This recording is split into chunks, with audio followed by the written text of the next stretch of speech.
नमस्कार, स्वागत है आपका सत्यहिंदी.com पर। मैं हूं नीलू व्यास और इस प्लेटफॉर्म के जरिए आपकी मुलाकात करवाती हूं देश के बड़े न्यूज मेकर्स के साथ। आज हमारे साथ जुड़ रहे हैं देश के जाने माने सिविल सर्वेंट जो कि पूर्व चीफ इलेक्शन कमिश्नर रह चुके हैं, दूरदर्शन के डीजी रह चुके हैं, न्यूज ब्रॉडकास्टर स्टैंडर्ड्स अथॉरिटी के मेंबर भी रह चुके हैं। हमारे साथ जुड़ रहे हैं एसवाई कुरैशी साहब। आपका बहुत बहुत स्वागत है। Thank you. कुरैशी साहब, देश के कुछ बहुत ही प्रज्वलित मुद्दे हैं आज जिन पे आपसे बात करना चाहती हूँ और शुरुआत करूंगी जो टीआरपी की चोरी का जो पूरा मामला सामने आया है। किस तरीके से रिपब्लिक टीवी के जो संपादक है अर्नब गोस्वामी, उनकी जो कथित व्हाट्सएप चैट्स लीक हुई हैं, जिससे कि ये पता चलता है कि जो बार्क के जो पूर्व सीईओ थे उनकी कैसी सांठगांठ थी और उसके बाद उन्होंने किस तरीके से टीआरपी को एक कोल्यूशन के तहत अपने फेवर में उन्होंने किया। तो ये जो टीआरपी की चोरी का मामला है सर, ये हमने देखा था कि पिछले 10 साल या 12 साल पहले आप कह लीजिए कि ये मुद्दा उठा था और ये सोचा गया कि जब बार्क आएगा तो चीजें सुधर जाएंगी, लेकिन वो और भी ज्यादा चीजें बिगड़ गई हैं। तो ये जो पूरा टीआरपी की चोरी का मामला है, जिस तरीके से फ्रॉड इसमें होता है और जिसमें कि सारे ही शामिल होते हैं, सारे स्टेक होल्डर्स, इस चीज को कैसे रोका जा सकता है? क्या आप कहेंगे? ये जो पूरा अभी जो मुद्दा सामने आया है, इसके आपके इनिशियल थॉट्स आपसे जानना चाहूंगी।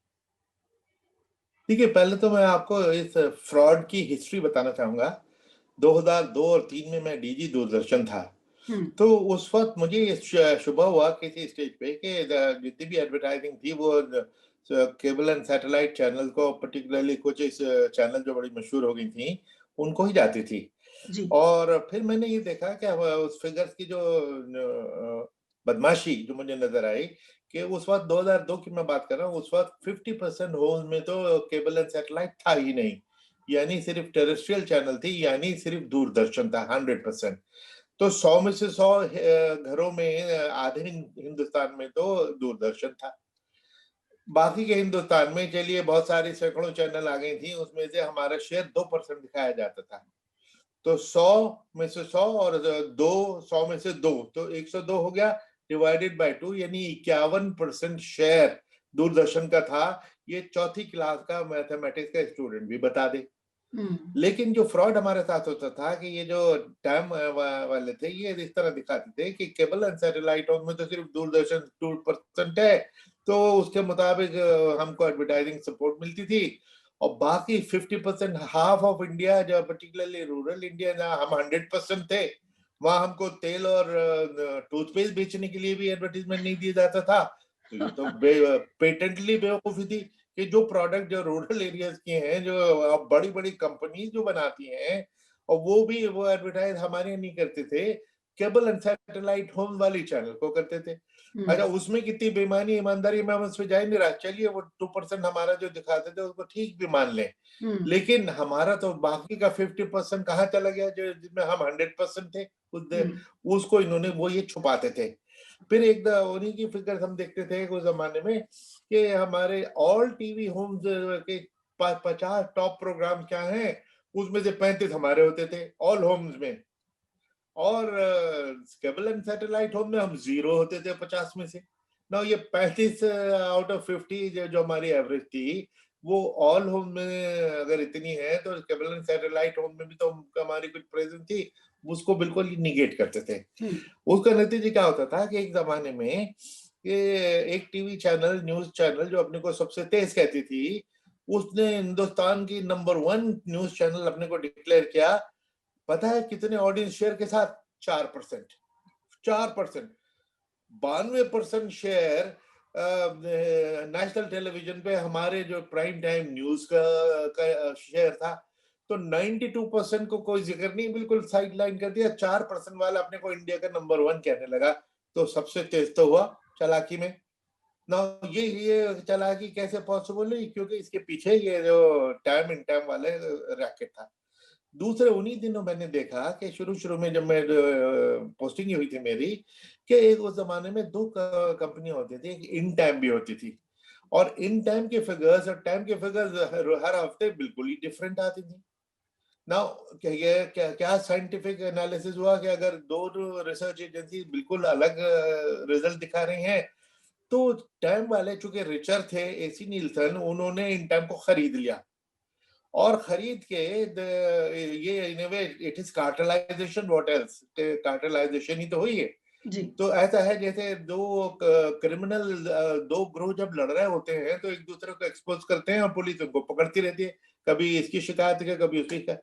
जब दो क्रिमिनल ग्रोह एक साथ हो जाएं तो बहुत खतरनाक सिचुएशन हो जाती है। उस जमाने में मैं कहता था कि दाऊद इब्राहिम यानी एक गावली होता था, ये दोनों एक दूसरे को एक्सपोज करते थे, अगर ये एक हो जाए तो सत्यानाश कर दें देश का, राइट। तो ये इन दोनों ने इनको एक करके फिर इन्होंने एक नई टर्म शुरू की कि पहले मल्टीपल करेंसी थी, अब सिंगल करेंसी है। सिंगल करेंसी सुनने में बड़ा मॉडर्न शब्द लगा, बड़ी एक्साइटिंग टेक्नोलॉजी लगी, और हमारे दूरदर्शन में कुछ सूडो एक्सपर्ट थे जो इस खेल में उनके शरीक होंगे, ये क्या होंगे, उन्होंने वो भी इसको बड़े प्रायोरिटी किया, अब सिंगल करेंसी है। मैं कहता था single currency is single cartel which is a fraud. तो राइट। खैर जब मैं चिल्लाता रहा तो उस वक्त मिस्टर के शर्मा, सीओ प्रसाद भारती थे, उन्होंने एक मीटिंग बुलाई, अरेंज कराई बॉम्बे में टॉप एडवर्टाइजर्स के साथ, जिनका पैसा है, जिनकी टॉप कंपनीज की एडवर्टाइजिंग होती है। तो उस वक्त 8,000 करोड़ का टीवी एड स्पेंड होता था। तो उनके साथ कुछ 10-12 लोग थे, वो उनके सामने मैंने प्रेजेंटेशन की, और एसी नीलसन का कोई जो भी एक ऑफिसर था उसने अपनी प्रेजेंटेशन की, और ये बताने के लिए कि वो ठीक है, मैं बताने के लिए क्वेश्चनेबल है। तो मैंने उनसे पूछा, उस ऑडियंस से मैंने कहा कि आपको पैसा आपका है, जिस पे मेरी भी निगाह है और इन सब की निगाह है, हम सब आपका पैसा खींचना चाहते हैं अब एज एडवर्टीजमेंट। तो क्या आप दिमाग लगाते नहीं, बोगस फिगर दे के आपसे कोई ले ले तो आप दे देते हैं। तो उसका जवाब उनका बड़ा बेवकूफी का था। उन्होंने कहा साहब हमें we have to go by some figures, कुछ तो फिगर होनी चाहिए जिस पे हम जाएं, तो यही फिगर है। मैंने कहा अगर ये फ्रॉड फिगर है तब भी यही फिगर से आप जाएंगे, हम्म। क्योंकि ये तो फ्रॉड है और मैं आपको सब साबित करता हूँ। मैंने कहा आपको मालूम है ये फिगर क्लिक कलेक्ट कैसे जाती हैं? हाँ जी, पीपल मीटर से। मैंने हम्म। कहा पीपल मीटर आपने किसी ने देखा है? किसी ने नहीं देखा था। मैं आज भी कहता हूँ जो टीवी पे डिबेट्स हो रही होती हैं, सारे एक्सपर्ट बोल रहे होते हैं, जिन्होंने पीपल मीटर ने देखा है उनको इस पे बोलने का कोई हक ही नहीं है, क्योंकि सारा जो कैच है, बेईमानी है, वो वहां पे पीपल मीटर में है। हम्म। तो मैंने उस वक्त क्या किया कि मैंने इसी कंपनी को कहा कि साहब एक मेरे डीजी दूरदर्शन के ऑफिस में एक पीपल मीटर लगा दो, मैं हम्म। देखना चाहता हूँ ये होता क्या है, कैसे काम करता है।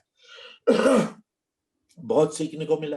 क्या सीखने को मिला कि एक टेक्नीशियन आया, उसने सब, मेरे पास सोनी का 28 इंच का टीवी सबसे बड़ा वही होता था उस जमाने में, वो आया, उसने पीछे से इसका कवर खोला, और उस कवर खोल के फिर एक सेट टॉप बॉक्स टाइप का, ये पीपल मीटर है जैसे आज के कल के सेट टॉप बॉक्स है, उसमें से दो तार निकल के हम मेरे टीवी के जो ट्यूनर है, जहां से ट्यूब निकलती है, उसके ऊपर हम्म। सोल्डर किया, और मीटर चालू हो गया।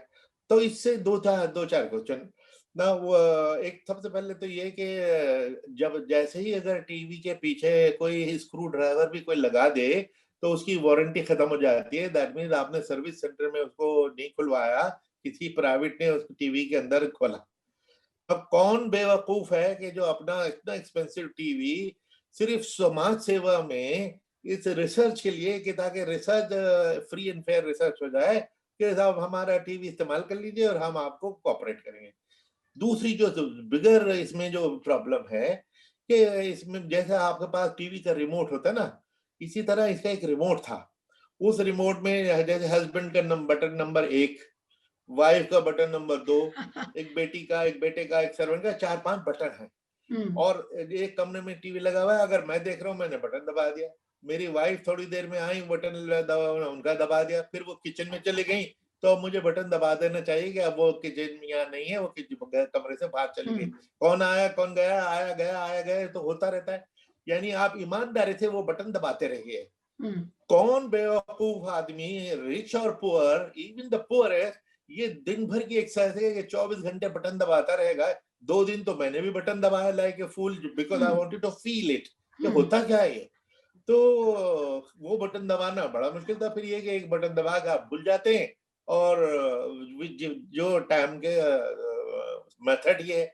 तो आप बस वो चैनल फिर दिखाई जाती है, जो एक पर्टिकुलर चैनल जिसका जिक्र आता है ना कि आप दिन भर लगा के भूल गए और वही चैनल सब लोग वही उसी न्यूज को देखे चले जा रहे हैं, ये चीज आ जाती है। फिर अच्छा नाउ इसका डेटे का क्या होता है? हफ्ते जो लड़का आता ट्वाइस ए वीक, एक लड़का आफ्टरनून में जो हो सकता है मॉर्निंग में आता, जो भी मेरे यहाँ आफ्टरनून में वो आता था, इसमें से कार्ड निकाल के पीपल मीटर से ले जाता था और दूसरा कार्ड डाल देता था, क्योंकि उस कार्ड में डेटा हो गया ना। ट्वाइस ए वीक आफ्टरनून में मेरे यहाँ से ये डेटा लेने को आता था। आप इमेजिन कीजिए कि मेरे घर में मेरी बीवी रहती है जो काम नहीं करती, वो बेडरूम में हमारा टीवी होता था, एक बेडरूम में ट्वाइस ए वीक एक बार बाहर का आदमी आता है, वो मेरी बीवी के साथ बात बेडरूम में जाके वहां से कार्ड निकाल के लाता है। और ये सब मैं इसलिए कर रहा हूँ समाज सेवा में, ताकि ईमानदारी से डेटा जनरेट होता रहे। कौन बेवकूफ ये करेगा, ये बताए।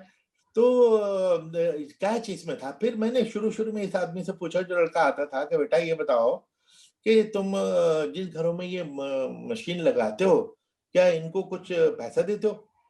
नहीं जी कुछ नहीं देते, कुछ नहीं देते।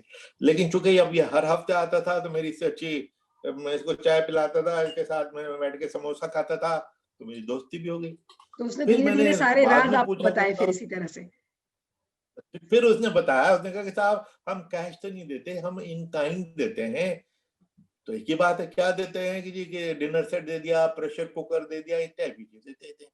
तो बात तो सामने आ गई कि रिश्वत देते हैं, उसके लिए देते हैं। और ऑब्वियसली वो रिश्वत देके आप प्रेशर कुकर लेके अपना टीवी ऑफर करेंगे? मैडम आप ही बताएं, एक प्रेशर नहीं, कुकर लेकिन आपको कुरैशी मिलेगा साहब जो और आप जो अपने ये इंसेंटिवाइज़ेशन की आप बात कर रहे हैं कि उस ज़माने में डिनर सेट और प्रेशर कुकर दिया जाता था, अभी भी इसका अमाउंट तो ज़्यादा नहीं है। ऐसा लग रहा है कि लोगों के घरों में जो हाउसहोल्ड्स हैं, उनको ₹500, किसी को ₹800, किसी को ₹1000 दिए जाते हैं, एक पर्टिकुलर चैनल को ऑन रखने के लिए। लेकिन जो मूल प्रॉब्लम है कुरैशी साहब कि जिस समय ये पूरा मामला उजागर हुआ, आपने भी इसकी कोशिश की, मीडिया को बताया कि क्या कुछ हुआ। उसके बाद 2008 में इसकी गूंज संसद के अंदर सुनाई पड़ी और उस समय स्टैंडिंग कमेटी को जब ये मैटर गया तो उन्होंने कहा कि सरकार को एक बिना टाइम वेस्ट किए एक कानून इस पर लेकर आना चाहिए। आपको क्या लगता है कि उस समय की सरकार और आज तक की कोई भी सरकार हो, वो इस पर आज कानून क्यों नहीं बना पा रही है? सरकार की क्या मजबूरी है इसमें? हाँ, नहीं मैं उस पे आने से पहले बस सिर्फ एक बात का जवाब दे दूं कि ये तो प्रेशर कुकर और डिनर सेट तो उसने बताया था, लेकिन जो बाद में वो आया और आज की कंट्रोवर्सी में उभर के आया कि वो एक्चुअली एक नया टीवी देते थे, तो बहुत बढ़िया आपको फ्लैट टीवी है जो भी द बेस्ट टीवी कि साहब हमारे आप दिए हुए टीवी पे तो आप जो चाहो चैनल देखो, लेकिन जो आपने टीवी लगा रखा है उसके ऊपर ये मीटर लगा लो और मीटर पे बस एक चैनल जो हम कहें वो खोले रखना, ताकि रिकॉर्ड पे वो आता रहे। तो ये इंसेंटिव होता था। दूसरे आप ही के सवाल में ही आपके बात का जवाब है कि ये जो आज के इसमें कंट्रोवर्सी है कि सिर्फ 400 रुपए महीना, 400 रुपए महीना, 400 रुपए महीने में कौन दुनिया का बेवकूफ है जो बैठा हुआ सुबह शाम दिन भर बटन दबाता रहेगा? ये इम्पॉसिबल है, ये सिस्टम ही फ्लॉड है, इसमें कुछ होना नहीं। तो उस वक्त तो कुछ एक दो नहीं, चैनल तो थी आप ये कह जिन्होंने रहे हैं कि थोड़ा ये जो थोड़ा ₹400 या ₹800 देने वाली बात है, ये गलत है। मैं ये समझ नहीं पा रही हूँ। नहीं नहीं ये गलत नहीं है, मैं बता रहा हूँ कि कितने पैसे भी दे दीजिए, हुँ। सिस्टम ही फ्लॉड है। क्योंकि इस सिस्टम में कहते क्या है कि एक टीवी आपको दे दिया और चाहे 400 रुपए दीजिए कि 4000 दीजिए, लेकिन जो जिस पे आप एक चैनल टीवी पे जो उन्होंने दिया उस पे आप अपने अपने प्रोग्राम देखिए मजे से, और एक इनकी मर्जी के मुताबिक टाइम की और टीआरपी के मुताबिक ऑन करके रख लीजिए यानी कि जो चैनल जो पीपल उन्होंने मीटर आपको वाला हुक्म जो दिया कि सिस्टम है, आप कह रहे हैं कि वो फ्रॉड है। पीपल मीटर वाला सिस्टम फ्रॉड है। वो फ्रॉड, वो फ्रॉड है। अच्छा होता ओके। क्या था, जब हमने बताया इक्का दुक्का चैनल उस जमाने में, मुझे याद है कि जी टीवी ने भी इस पे शोर मचाया था, लेकिन ज्यादा उसको सीरियसली नहीं लिया गया। हुँ। मेरे शोर मचाने पे हमारी एक ऑफिसर थी जो बाद में डीजी भी बनी, मार्केटिंग की, बहुत अच्छी लेडी है, I am very fond of her. लेकिन उन्होंने भी मेरा मजाक उड़ाया कि साहब ये तो like a Tom and Jerry game, जो कुत्ता बिल्ली का खेल है, जिसको कार्टून फिल्म में होता है, जिसको लोग देख के हंसते हैं, आप तो लोगों को एक एंटरटेनमेंट प्रोवाइड कर रहे हैं। हुँ। अब उनसे कोई पूछे कि साहब ये मैं जिस चीज पे चिल्लाता था वो ये था जो अब सामने आ गया। फिर ये 2008 में जैसा आपने कहा कि ये पार्लियामेंट में ये तक वो पहुंचा। इस बीच में एनडीटीवी ने सी नीलसन पे यूएसए में इनके खिलाफ एनडीटीवी ने तो केस कोर्ट 2012 केस में किया। किया था। एनडीटीवी ने 2012 में केस 2012 किया में था। जी। हो सकता है, हो सकता है। तो बाद में किया, लेकिन 2008 में पार्लियामेंट में इसमें शोर मचा। प्रिय रंजन दास मुंशी इसके वो थे। हाँ, तो प्रिय रंजन दास मुंशी ने कहा कि ये टीआरपी सिस्टम फ्लॉड है और इसमें करप्शन बहुत है, इसलिए इसका सुधार करना चाहिए। उन्होंने एक कमेटी बनाई, अमित मित्रा जो फिक्की के सेक्रेटरी जनरल थे, हुँ, उनकी अध्यक्षता में, कि आप रेगुलेशन सिस्टम का बताओ, रिकमेंड करो। उस कमेटी ने काफी डिटेल रिकमेंडेशन दी थी।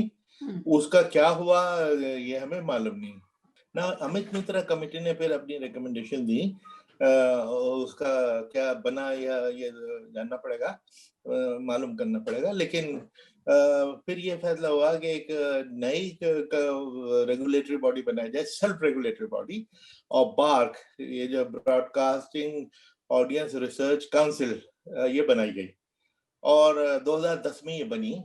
और लेकिन 3-4 साल तक इसने कोई काम नहीं किया। 2015 से इसने काम करना शुरू किया, जब टाइम ने काम बंद किया और बाघ ने करना शुरू किया है। अब मेरा कहना यह है कि कुक नथिंग हैज चेंज्ड, सिवाय इसके कि टाइम के बजाय अब बार्क आ गया, लेकिन जो प्रोसीजर है, प्रोसेस है, वो वही है और वही अब सामने आ गया। तो कि उसमें बेईमानी का पूरा स्कोप होता था कि जो चाहो आप उसे रिजल्ट निकाल लो, और आप पहले से प्रेडिक्ट कर सकते थे कि आपके प्रोग्राम को कितनी ऑडियंस शेयर मिलेगा, कितना टीआरपी मिलेगी। उस जमाने में भी एक बड़ी चैनल थी जो टीवी सीरियल्स के लिए बड़ी मशहूर थी, 6 महीने पहले बता देती थी कि हमारे सीरियल का इतनी परसेंट वो आएगा ऑडियंस शेयर, वही निकल के आता था। नहीं, लेकिन तो कुरैशी साहब बल्कि उस इसका वक्त ये भी जवाब जो इसका जवाब है, ये जो पूरे टीआरपी स्कैम का, कि इसका सॉल्यूशन क्या है? इसका सॉल्यूशन क्या किसी अलग से एक कानून बनाया जाए वो है? क्योंकि टैम और इन टैम की रेजिम में जो हुआ वही चीज़ अब बार की रेजिम में भी देख रहे हैं। तो क्या गारंटी है कि अगर ऐसी कोई तीसरी रेजिम हम बना देंगे और उसमें वो फिर से वो चीज़ें रिपीट नहीं होंगी, इसकी कोई गारंटी नहीं है। तो इसका सॉल्यूशन क्या है? ठीक है। अब आप नहीं, आपने बिल्कुल ठीक कहा, क्योंकि अब जो हम इस कंट्रोवर्शियल डिबेट में भी ये सुन रहे हैं, अब पहले जो 2000 और 3000 पीपल मीटर्स होते थे, अब 40,000 हैं। मैं कहता हूँ आप 4 लाख भी कर दीजिए, अगर सिस्टम फ्लॉड है तो वो वही फ्लॉड आपको स्टेटिक फीडबैक मिलेगा। तो इसी के लिए इस सिस्टम को, हमें पीपल मीटर सिस्टम को तो हमें बिल्कुल इसको फेंक देना पड़ेगा। क्योंकि जैसा कि मैंने बताया कि मुझको एक आदमी दिखा दीजिए जो ईमानदारी से इस पे आपको फीडबैक दे दे। लेकिन अब जो टेक्नोलॉजी इंप्रूवमेंट थोड़ी सी हो गई है कि अब एक तो डायरेक्ट टू होम आप यानी टीवी कि और कह रहे सेट हैं कि टॉप जो इसमें बॉक्स आ पूरा गया। भ्रष्टाचार का स्कोप है, ये सिर्फ़ पीपल मीटर की वजह से ही है और जब तक ये लगा रहेगा तब तक ये खत्म नहीं होगा। मेरा बेसिकली तो यही है। हालांकि हुँ, भ्रष्टाचार ये जो है, वो तो कहीं भी अपॉर्चुनिटी क्रिएट कर ही लेते हैं। हुँ। लेकिन बेसिकली पीपल मीटर में मैनिपुलेशन, क्योंकि ये इसको कोई ईमानदारी से, अगर मैं भी बार का चेयरमैन बन जाऊं और मैं भी पीपल मीटर करना चाहूं, तो मैं किस बेसिस पे उम्मीद करूंगा कि आप बटन ठीक टाइम पे ईमानदारी से दबाती रहेंगी?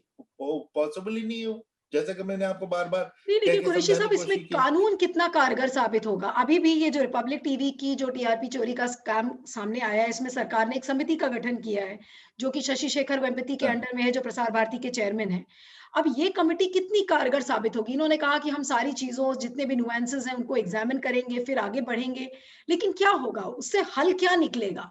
नहीं, देखिए वो कमेटी क्या नतीजा करेगी? आफ्टर ऑल अमित मित्रा कमेटी ने भी रिकमेंडेशन दी थी। तो ये कमेटी क्या करेगी? ये इसके जो इसके कार्य प्रणाली है, किस तरीके से करते हैं, किससे से बात करते हैं।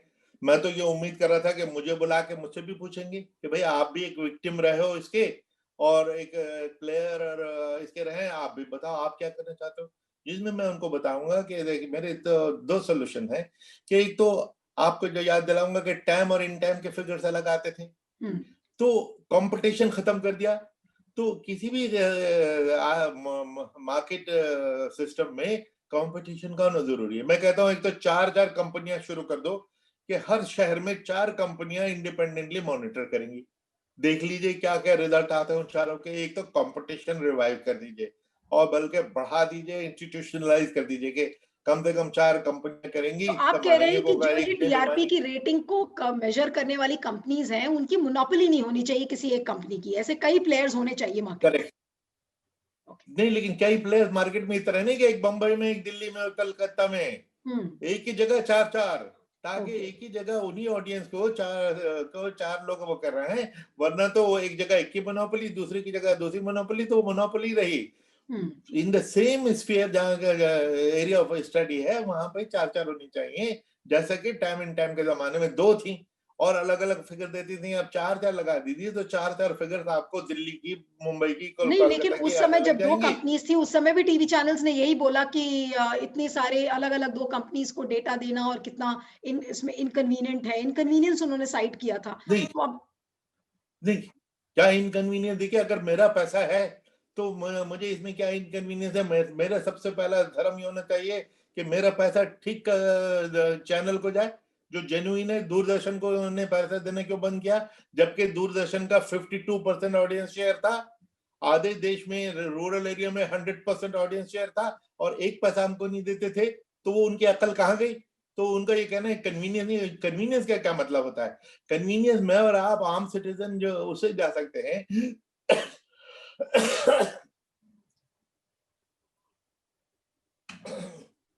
आई थिंक मुझे ज्यादा चिल्लाना नहीं चाहिए, हल्के बोलता हूँ। हाँ, नहीं, नहीं, कोई बात नहीं सर, आप आराम से बोलिए। जी। हम्म। क्या बात हुई थी आखिरी? नहीं, आप ये कह रहे थे कि अभी आखिर, हाँ, कि आपने बोला कि मोनोपोली खत्म होनी चाहिए और भी कई प्लेयर्स होने चाहिए मार्केट में। हाँ, कई प्लेयर्स, और इसमें ये जो उनका ये कहना है कि हमें तो कोई फिगर चाहिए, मैं उनको ये कहना चाहता था कि भाई आम आदमी तो एक हवा देख के बह जाता है कि भाई, बल्कि एक ने तो कहा भी कि साहब, हम जब बम्बई एयरपोर्ट पे उतरते हैं, वहां से लेके मेरीन ड्राइव तक जब वो होर्डिंग लगी हुई देखते हैं फला फला सीरियल की, तो हम भी प्रभावित हो जाते हैं कि भाई बड़ा पॉपुलर होगा। हुँ। तो इसलिए मैंने कहा कि भाई आप लोगों को तो बड़ा क्लिनिकली देखना चाहिए। मैं और एक जनता, एक आम आदमी, कॉमन आदमी प्रभावित हो जाए वो बात दूसरी, लेकिन आपका तो पैसा है। हुँ, कोई आदमी चीटिंग कर रहा है तो आपको माइक्रोस्कोप से नहीं देखना चाहिए कि कोई चीटिंग तो नहीं हो रही। हुँ। तो लेकिन अगर हमें सम फिगर चाहिए, तो अब फिगर क्या होनी चाहिए? मैंने बताया कि एक तो कंपटीशन से आई हुई फिगर हो, उनको या तो एग्रीगेट कर लीजिए, या ये कि पैसा मेरा है, मैं ये डिसाइड करता हूँ कि मैं चैनल जो रेटिंग एजेंसी ए है, बी है, सी है या डी है, जो डी वाली बहुत अच्छी है, मैं उसकी को ऑथेंटिक मानता हूँ, उसके कहने से चले जाऊं। पैसा तो मेरा है, मैंने डालना है। इसलिए उसका जवाब एक तो ये है। दूसरा मैं ये कहना तो आप ये चाहूंगा कह कि रहे हैं कि पहला तो ये है कि पीपल मीटर को खत्म किया जाए। पीपल मीटर का सिस्टम ही फ्लॉड है। दूसरा ये कि एक किसी कंपनी की मोनोपोली नहीं होना चाहिए, कई प्लेयर्स हों मार्केट में। लेकिन जो मेरा सवाल था आपसे कुछ ही साल क्या, पहले भी कि जो कानून लाने की बात जो स्टैंडिंग कमेटी ने 2008 में कही थी कि बिना किसी समय को नष्ट किए एक सख्त कानून बनाने की जरूरत है। क्या कानून इसमें कारगर हाँ, साबित होगा? नहीं नहीं, कानून तो जब लाया जाता है कि पहले पता तो हो करना क्या चाहते हैं, क्यों चाहिए कानून, क्या कमी है, और वो कानून करेगा क्या। सिर्फ कानून ला दिया, कानून फॉर व्हाट? तो हुँ। कानून की कंटेंट क्या है वो तो इम्पोर्टेंट है ना। तो अब ये जो कमेटी बैठी है, मैं उम्मीद करता हूँ कि ये कमेटी कुछ अच्छे से कंक्लूजन पे आएगी और उसके बाद कानून बने। क्योंकि दो ओके। चीजें मैं कहना चाहूंगा कि एक तो पीपल मीटर मैंने बता दिया कि आइडियली तो ये बेकार है, हमें पीपल मीटर के बियॉन्ड कोई तरीका हो जाए वो सोचना चाहिए। हुँ। लेकिन जब तक पीपल मीटर है तो कंपटीशन शुरू करना चाहिए, मोनोपोली खत्म करनी लेकिन चाहिए। एक कुरैशी साहब जो में तीसरा बार-बार एक ऑल्टरनेटिव, जी, एक और सवाल जो बार-बार तीसरा, दिमाग में आता है कि चाहे वो कोई भी कंपनी हो टीवी चैनल की, वो एक कंपनी है, उसका बिज़नेस इंटरेस्ट इन्वॉल्व्ड है, एडवर्टाइज़र्स का अपना बिज़नेस इंटरेस्ट होता है। तो कहीं न कहीं सारी चीज़ें मॉनेटरी बेनिफिट पर आकर सेंटर हो जाती हैं। और मुझे याद है कि प्रियरंजन दास मुंशी जब सूचना और प्रसारण मंत्रालय में थे, तो उन्होंने इस बात को कहा भी था कि TRP is a very dirty game which is directly connected to the stock exchange and the company. कई लोगों ने उस चीज़ को डिनाई भी किया उस समय कि नहीं, एक ऐसा वाहियात स्टेटमेंट उन्होंने कहा। लेकिन कहीं न कहीं वो चीज़ें आज प्रूव होती हुई नज़र आ रही हैं। तो इसमें क्या लोगों को, खासकर जो ब्रॉडकास्टर्स हैं, एडवर्टाइज़र्स हैं, क्या उनको सिवाय बिज़नेस इंटरेस्ट के इसमें कुछ और दिख रहा है? क्या वो वाक़ई में सीरियस है कि इससे जो जुड़ा हुआ भ्रष्टाचार है उसको हटाना चाहिए? उनको क्या पता है कि वाक़ई में हम नहीं किस वो चीज़ की ये, तलाश कर रहे हैं? नहीं कहना ये, तो मैं यही चाह रहा हूँ कि देखिए वो जो 10 हमने टॉप एडवर्टाइजर्स की मीटिंग की थी, जब उन्होंने कहा कि हमें we have to go by some figure, और हुँ, मैं कहता हूँ कि आपको क्लिनिकली देखना चाहिए। अब उनके भी भ्रष्टाचार हो सकता है कि उनको भी इन्होंने अप्रोच किया होगा कि भाई आप फला चैनल को में एडवर्टाइज करो, आपको ये चीज मिलेगी, आफ्टर ऑल बड़े बड़े सेल्फ राइटियर्स और मिस्टर गांधी भी अगर इसमें इन्वॉल्व पकड़े जा सकते हैं तो कोई भी इन्वॉल्व हो सकता है। लेकिन मैं, मेरी बात जो अधूरी रह गई, जो कि वे फॉरवर्ड आपने पूछा था, मैं ये कहना चाह रहा हूँ कि पीपल मीटर का 50% मैंने आपको बता दिया कि कंपटीशन कर दीजिए और उस कॉम्पिटिटिव फिगर से फिगर निकाल। दूसरा मैं कहता हूँ, सपोज आप हैं एज ए ऑडियंस, आप भी तो प्रोडक्ट खरीदती हैं, टीवी भी खरीदती हैं, फ्रिज भी खरीदती हैं, आपकी व्यूइंग हैबिट भी मैं जानना चाहता हूँ। अगर मैं प्रोड्यूसर हूँ, मेरी कोई बड़ी कंपनी है, आप क्या देखती हैं क्या नहीं देखती, वो मुझे कैसे पता लगे? पीपल मीटर तो आप लगाएंगी नहीं, तो फिर मुझे कैसे पता लगेगा आपकी व्यूइंग हैबिट क्या है? वो ये हो सकता है कि मैं पीपल मीटर दिन भर तो नहीं चलाऊंगा, लेकिन 6 महीने में एक बार मुझसे आके 15 मिनट के लिए, आधे घंटे के लिए कोई रिसर्चर आके मुझसे बातचीत करे कि भाई तुम्हारे फेवरेट चैनल कौन सी हैं, फेवरेट प्रोग्राम क्या है, कितने बजे देखते हो, तुम्हारी बीवी के फेवरेट क्या है, कितने बजे हैं, वो पॉसिबल है। तो मैं ये कहता हूँ कि आइदर 100% और at least 50% should be away from people meter, let it be qualitative research okay. और quantitative research, जहाँ पे door to door in depth interview जो once in 6 months, once in a year कर सकते हैं, वो आप करने को तैयार हो जाएंगी, मैं करने को तैयार हो जाऊंगा, नहीं पीपल नहीं, जब मीटर मैं नहीं चुनाव को लगाऊंगा। लेकर इतने बड़े बड़े सर सर्वे टीवी चैनल्स करवाते हैं तो इसको लेके क्यों नहीं करवाते? मेरा तो सवाल ये है। चुनाव में देखिए, किसी भी चुनाव का एग्जिट पोल, ओपिनियन पोल उठा के देख लीजिए, हर टीवी चैनल अपना कर रहा है, लेकिन इसको लेके कोई भी सर्वे करण नहीं कर नन्हा, रहा। वही तो एग्जैक्टली ये ऐसा क्यों है? क्योंकि अपने जो जो पोल सर्वेज है, चुनाव सर्वेज हैं, एक दफा मैंने किसी टीवी चैनल पे उसका स्टिंग ऑपरेशन देखा था, 11 टॉप कंपनीज, और वो खुद अपने मुंह से बता रहे थे कि हम किस तरह बेईमानी करते हैं। कोई ग्राहक आया कि जी मुझे 200 सीटें जीतता हुआ दिखा दो यूपी में, तो उसने कहा वो तो हम फला पार्टी को ऑलरेडी कमिट कर चुके हैं, तो वो जाने लगा। उन्होंने कहा नहीं नहीं, रुको रुको रुको रुको, एक तरकीब करते हैं, हम एक और कंपनी खोल लेते हैं और उस कंपनी में आपको 200 सीटें जीता हुआ दिखा देंगे। फिर उसने कहा कि मेरे चैनल मेरी जेब में है, उन दोनों में फिर मैं बहस करा दूंगा कि भाई ये 200 की फिगर इसने भी दी उसने भी दी, बताओ किसकी फिगर ठीक है। सर तो मुझे ये पता है हमने कि आपके उनके पास बहुत चैनल सारे को, एनेक्डोट्स होंगे, हमारे पास समय कम है क्योंकि और भी बहुत सारी बातें करनी है, इसलिए माफ करिएगा कि मैं आपको बीच में टोक रही हूँ और अपनी बात को आपको खत्म करने के लिए मजबूर कर रही हूँ। लेकिन मुझे आपसे ये भी जानना है कि सर आपने कहा कि कानून तो तब बने जब हमें पता हो कि हमें क्या चाहिए। तो आपने 2-3 चीजें अभी करेक्ट, सुझाव उसका दिया है, पीपल मीटर को खत्म करना चाहिए, कंपटीशन और लाना चाहिए और क्वालिटेटिव रिसर्च की आपने बात कही, 2-3 बहुत मुख्य पॉइंट्स आपने बताए हैं। तो क्या अगर ये 3-4 पॉइंट्स पर सरकार फोकस करे या ब्रॉडकास्टर्स इसको फोकस करे, तो वाकई में कानून बनाने पर कोई कारगर कदम इसमें साबित हो सकता है? हाँ देखिए, कानून ये तो हो गई मेथडोलॉजी जो अगर कानून का हिस्सा भी हो सकती है, और ये जो रिकमेंडेशन करेगी कमेटी, उसके रिकमेंडेशन में शामिल हो, जिसको सरकार अडॉप्ट करे। लेकिन उसको इन्फोर्स करने वाली कोई जो रेगुलेटर होगा, तो दूसरा जो क्वेश्चन आता है ना रेगुलेटर का है, जी, जी। उसमें कि अब जैसे मैं ब्रॉडकास्टिंग स्टैंडर्ड अथॉरिटी का मैं मेंबर था, तो मेरे ख्याल में वो बड़ा एक इंटरेस्टिंग मॉडल है कि वो एक तो सेल्फ रेगुलेशन का मॉडल है, क्योंकि उसको बनाने वाले एनबीएसए को, एनबीए है, नेशनल न्यूज ब्रॉडकास्टर्स एसोसिएशन, उनकी क्रिएशन थे हम लोग, तो सेल्फ रेगुलेटर हो गए। लेकिन हम एट द सेम टाइम हम इंडिपेंडेंट रेगुलेटर भी थे, क्योंकि चीफ जस्टिस जेएस वर्मा जो बहुत ही आइकॉनिक फिगर थे, उन्होंने जब चेयरमैनशिप इसकी कबूल की, उस वक्त कहा कि मेरे काम में कोई मदाखलत नहीं करेगा। तो उन्होंने कहा हाँ साहब बिल्कुल नहीं करेंगे, जो चाहे आप कीजिए। तो उनकी वजह से उसकी इंडिपेंडेंस पूरी आ गई। तो it is an independent self regulator which actually is a good model. लेकिन ये क्यों फेल हो रहा है, क्यों इसके दांत नहीं है? 7 साल में रहा, मैं हमने भी देखा, बल्कि सर इसमें जो हमारे आज, मैं मीडिया रेगुलेशन पे मेरा अगला पड़ाव मीडिया रेगुलेशन पे था, लेकिन इसके पहले कि मैं मीडिया रेगुलेशन पे आगे अपनी बात बढ़ाऊं आपसे, आपसे ये जानना चाहती हूँ कि क्या हम टीआरपी की चोरी को वाकई में रोक सकते हैं? चाहे हम कानून लेकर आए, चाहे कोई रेगुलेटरी अथॉरिटी लेकर आए, लेकिन तमाम रेगुलेटरी अथॉरिटीज के बावजूद देखिए कोई ना कोई चोरी का रास्ता निकल ही आता है। तो टीआरपी का जो स्कैम है, ये कितना बड़ा स्कैम है जिसके बारे में लोगों को पता ही नहीं है, उस पे विश्वसनीयता सबकी है, टीवी चैनल्स की है और सारे लोगों का एक भरोसा जो रहता है, आज वो भरोसा टूटता हुआ नजर आ रहा है। तो इस भरोसे को वापस पटरी पर लाने के लिए इस समय सरकार और ब्रॉडकास्टर्स को सबसे पहला कदम क्या उठाना चाहिए? आपसे ये जानना चाहती हूँ। देखिए, पहले तो मैं ये बताना चाहूंगा कि ये जो स्कैम सामने आया, इसमें सरकार भी एक प्लेयर निकल के आई। सरकार इसकी बेनिफिशियरी निकल के आई इस फ्रॉड की। तो पहले तो सरकार से पूछा जाए कि तुम इस फ्रॉड में क्यों हिस्सा ले रहे थे भाई? क्योंकि जी मिनिस्टर ने भी कह दिया कि जी वो डीटीएच का फ्रॉड हो रहा है, डीटीएच जो दूरदर्शन वाला फ्री टू होम है, हुँ, उसका तो उन्होंने कहा उस फाइल को एक तरफ रख दो। मैंने कहा जी मैं एक तरफ रख देता हूँ। तो इसलिए सबसे पहले तो सरकार की नीयत साफ होनी चाहिए। हुँ, वो इनके साथ मिक्सअप, वो जो पहले नहीं थे, ये मिक्सिंग अप रीसेंट है। सेकेंडली, इसमें जो सेल्फ रेगुलेटर का जो मॉडल है, होना तो इसका आइडियली सेल्फ से, लेकिन सेल्फ रेगुलेशन हमने देखा है यूटोपियन है। वो सोचना आसान है, क्योंकि मैं अपने आप को रेगुलेट करूं, ये हो ही नहीं पाता। मैं होता अपने नहीं। हर बात को ठीक सही समझूंगा कि मैं जो कह रहा हूँ ठीक कह रहा हूँ।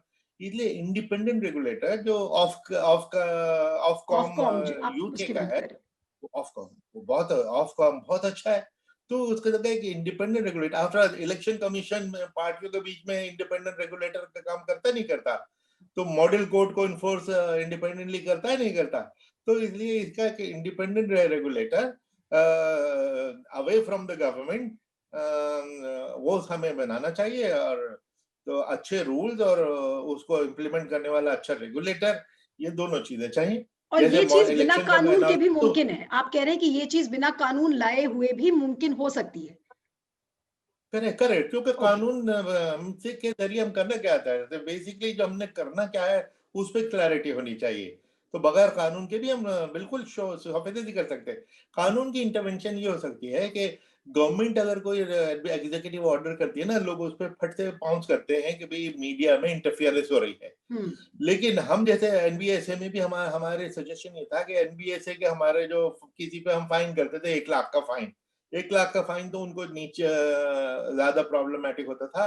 उनसे जब कहते थे कि प्राइम टाइम पे 10 दिन तक 7 दिन तक आप ये अपोलॉजी कि मैंने झूठी खबर चलाई थी, मैं इसे माफी मांगता हूँ, उससे उनको बड़ी इंसल्ट महसूस होती थी, उससे हुँ। घबरा। तो उन्होंने इनको छोड़ना शुरू कर दिया, निकल के भागने लग गए कि अब एनबीएसए में का मेंबरशिप अगर वॉलेंट्री है, एज ए सिटीजन आप और मैं, क्या हम कोई बेईमानी नहीं करेंगे, चोरी नहीं करेंगे, एक दूसरे को की कार लेके नहीं भाग जाएंगे? ये वॉलंटियर होता है कि मैं वॉलंटियर करता हूँ कि मैं इसमें, लॉ के जरिए हम सब उसके पाबंद होते हैं। तो ये सब सारी चैनल पे पाबंद कर दिया जाएगा कि आप एनबीएसए के डिसिप्लिन के अंदर आएंगे। ये नहीं कि आपको अगर सूट नहीं किया तो छोड़ के भाग गए। तो that is where law can come in, कि लॉ ये बनाए कि हर मेंबर को एनबीएसए की जुरिस्डिक्शन में आना पड़ेगा। तो एनबीएसए भी शेयर हो जाएगा। एनबीएसए हम खुद देखते थे, हम कंप्लीट करा 1.5 साल तक हमारी जो प्रोसीडिंग थी, बड़ी मशहूर चैनल उसमें इन्वॉल्व थी, वो चलती रहती थी। आते नहीं थे, डेट लिए चले चले चले जा रहे हैं, और उल्टा आके हमको भाषण देके चले जाते थे। भाषण के खिलाफ ही कंप्लेंट आई थी, और भाषण ही देके वो चले गए एंड में, और हम कुछ नहीं कर पाए। तो इसलिए NBSA in principle is a good model के self regulation plus independent regulation.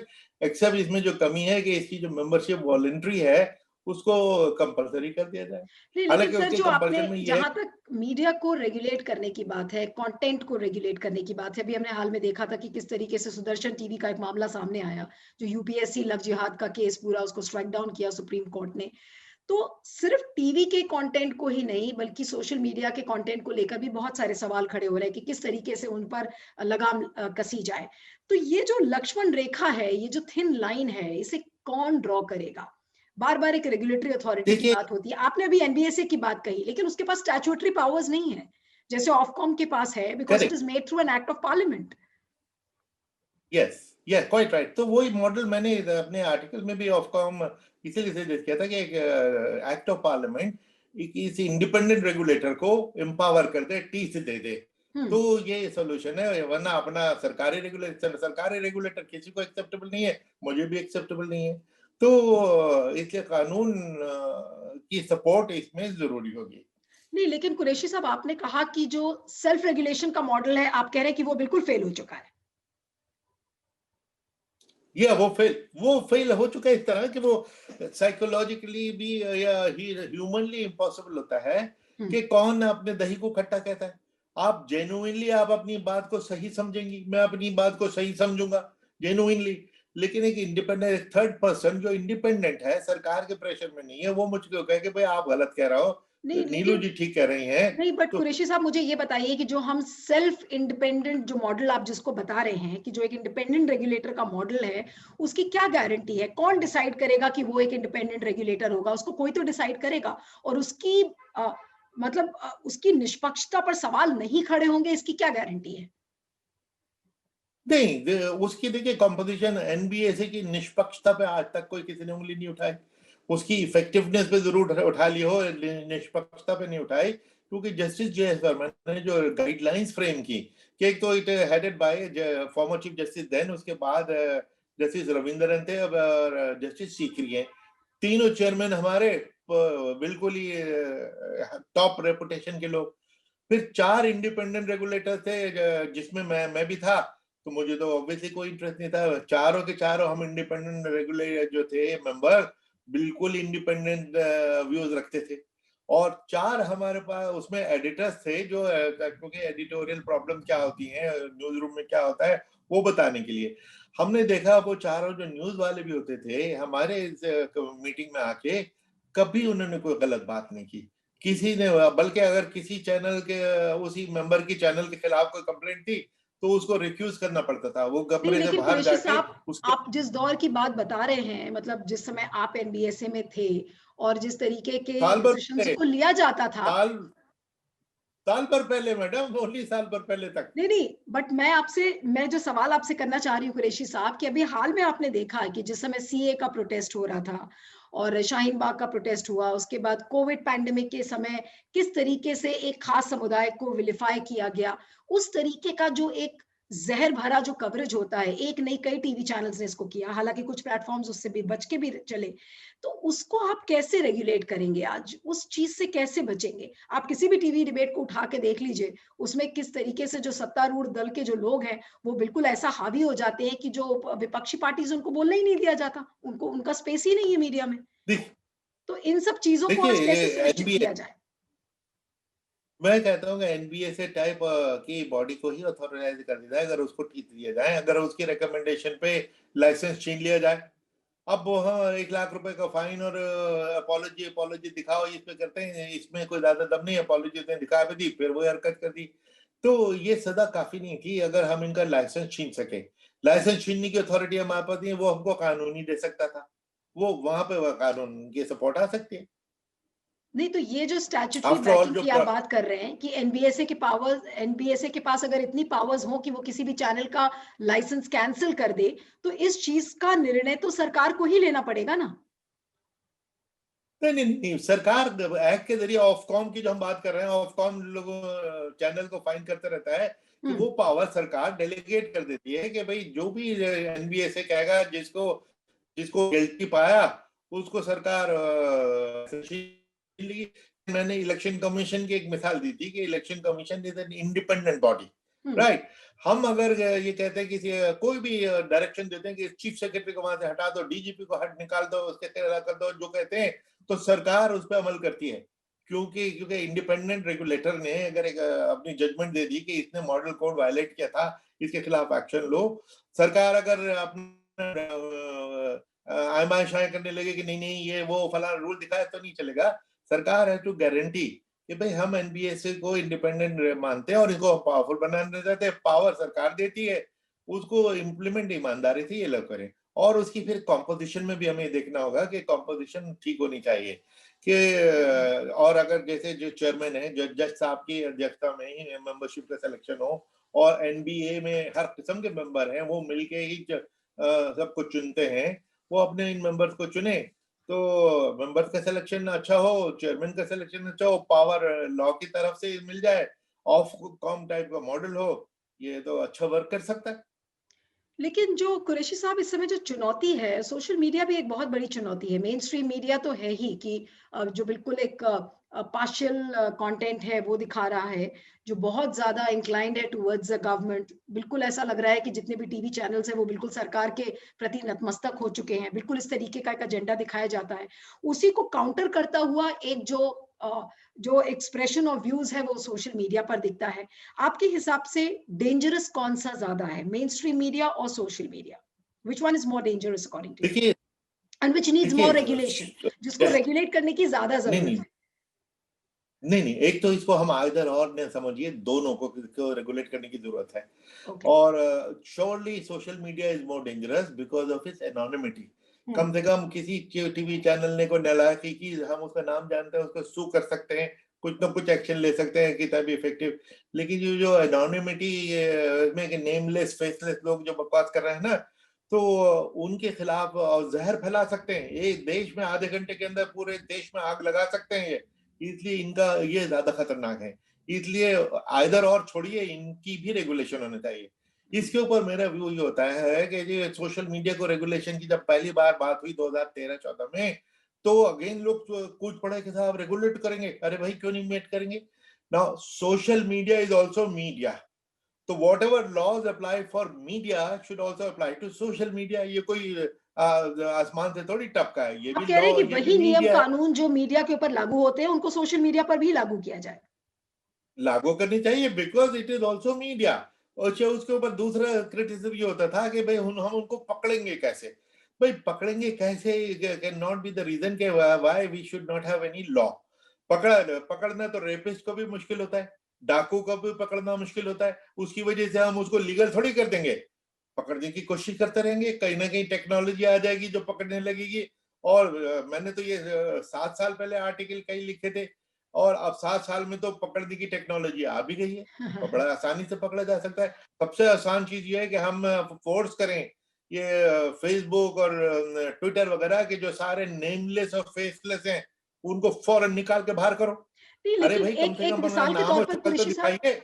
Bihar Bihar सरकार का एक एग्जाम्पल है कि उनकी जो आपराधिक शाखा है, इकोनॉमिक ऑफेंसेस विंग, उन्होंने कल एक पत्र लिखा सारे स्टेट सेक्रेटरीज को कि अगर कोई भी ऐसी अपमानजनक फेसबुक पोस्ट या कोई भी पोस्ट सोशल मीडिया पर लिखता है उनके अधिकारियों के खिलाफ या किसी सांसद के खिलाफ या विधायक के खिलाफ, तो it should be considered as a cyber crime, जिसको लेकर काफी राजनीति हुई।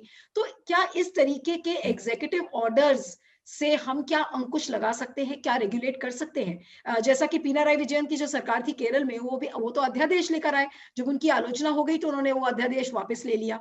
तो इस तरीके के एग्जीक्यूटिव ऑर्डर्स के कोई मायने हैं? Can this kind of an executive order use for regulating the media content? देखिए executive order by by itself तो इफेक्टिव हो सकता है, लेकिन ऑर्डर है क्या? ये कहना कि जी नेता की बुराई करेंगे तो देशद्रोही है, ये वो गलत यही है। कह रहा है कि और ये अगर आप प्रथा बुराई करेंगे सरकार की या किसी सांसद या एमएलए की तो आपको जेल हो जाएगी, साइबर क्राइम के तहत आएगा। नहीं, ये प्रथा तो भारत सरकार ने शुरू की कि अगर आपने नेता के खिलाफ कुछ भी कह दिया तो आप देशद्रोही हैं। क्या मतलब है? नेता को क्रिटिसाइज करना तो हमारा फंडामेंटल राइट है, सरकार को गाली देना कोसना तो हमारा फंडामेंटल राइट है। क्रिटिसाइज करके ही तो सरकारें बदली जाती रही हैं। तो कि जब उनके खिलाफ कुछ नहीं कहेंगे, ये क्या लॉजिक है? ये तो दादागिरी और गुंडागर्दी है नहीं, कि जी लेकिन आपने कुरैशी कह दिया साहब, तो। आपको नहीं लगता कि आज आप मीडिया का अगर हाल देख लीजिए, और मैं बहुत हार्ट टू हार्ट आपसे ये कॉन्वर्सेशन कर रही हूँ कि आप जितने भी मीडिया चैनल्स हैं, आप उस पर देख लीजिए कि जो करंट गवर्नमेंट है, उसका ग्लोरिफिकेशन ज्यादा है, उनका पीआर कैंपेन ज्यादा चलता है, बजाय इसके कि कोई इन्वेस्टिगेटिव स्टोरी सरकार के खिलाफ हो रही हो। तुरंत अगर आप कोई नेगेटिव स्टोरी अगर मोदी सरकार के खिलाफ करेंगे, तो या तो आपको निकाल दिया जाएगा और या तो आपको एक स्टर्न वार्निंग दी जाएगी कि आपने ये स्टोरी कैसे दिखा दी। तो इस चीज को आप क्या कहेंगे? ये जो इस तरीके का एक सिनारियो पैदा हो रहा है आज कि आप कोई भी नेगेटिव स्टोरी या सरकार के खिलाफ आप दिखा ही नहीं सकते। करेक्ट, ये यही मैं भी कह रहा हूँ कि सरकार के खिलाफ नेगेटिव दिखाने का मतलब कि देशद्रोही होना, ये बिल्कुल गलत है। और ये काम भी देयरफॉर इंडिपेंडेंट रेगुलेटर को दे देना चाहिए। रेगुलेशन जरूर हो, लेकिन वो इंडिपेंडेंट रेगुलेटर हो, वो बताएगा। क्योंकि क्योंकि सरकार भी अगर ये करा रही है जहर फैलाने का कैंपेन, तो सरकार की भी गर्दन पकड़ी जाए। और दूसरा कोई सरकार को ये गलत गाली दे रहा है, इलेजिटिमेटली गाली दे रहा है, तो उसको पकड़ा जाए। तो ये इंडिपेंडेंट रेगुलेटर जिसकी अपनी क्रेडिबिलिटी हो, वो जरूर, रेगुलेशन जरूरी है, और लेकिन वो इंडिपेंडेंट रेगुलेटर के जरिए लेकिन सर, होनी चाहिए। इंडिपेंडेंट रेगुलेटर का जो कॉन्सेप्ट है वो कितना प्रैक्टिकली डुएबल है? क्योंकि इसमें सरकार की भी मिली भगत है। सरकार क्यों चाहेगी कि उसके खिलाफ कोई स्टोरीज हो? तो कभी इस तरीके का कोई डिसीजन होगा नहीं।